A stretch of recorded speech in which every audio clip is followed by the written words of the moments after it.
MC started in 2003. It was formed by a group of graduates from Edinburgh College of Art, and it's kind of a reaction to the lack of artist-run practice happening within Edinburgh.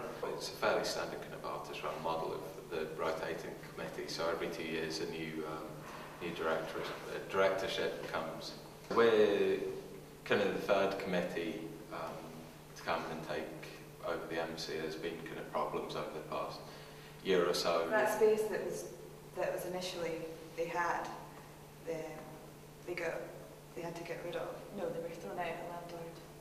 Yeah. So we're looking for somewhere else, and there's this charity, the Edinburgh University Settlement, which was previously part of the university, but they're a separate charity now, and they own several properties.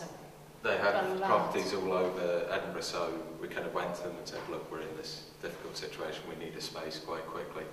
And they'd just taken over a church, the Roxy, to turn it into a multi-art centre, so we kind of put forward that we could move in there and kind of run the visual arts side of that. We run this festival, the Annuale, which is kind of artist-run practice. So what happens at this time is that lots of spaces are taken over in the city, and people apply to put on shows to be part of the Annuale, and then we sort of organise the whole thing, the whole publicity, the publication.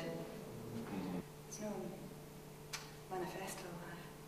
I mean, I think that is the big thing, is like just focusing on kind of equality and not trying to get too bogged down in, you know, any kind of set agenda. I think it's more acceptable for an artist-run space to not be sleek and perfect and, you know, bang on about certain things, you know, it's okay because we are all working for free, so people are more understanding. More forgiving if you do a bad show. Yeah, but we're allowed to have failures in that sense. We don't have to be as safe. I really don't understand why Edinburgh doesn't manage to have, you know, kind of spaces are quite difficult to come by. Yeah, here. Not like Glasgow. The council are not very supportive of it because they make so much money at the festival and it's such a big thing.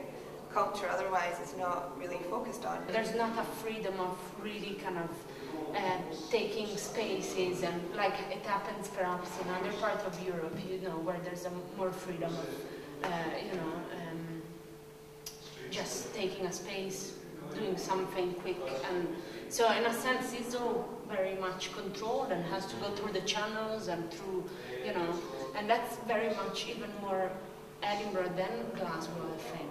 Edinburgh is not a conventional in terms of kind of contemporary art dynamics of the other models of Berlin or New York, or in that sense it's an interesting place, I believe, and I think it has room for, you know, perhaps more things happening, or maybe different models, you know, maybe different new models from the kind of artist-run space that was born in Glasgow.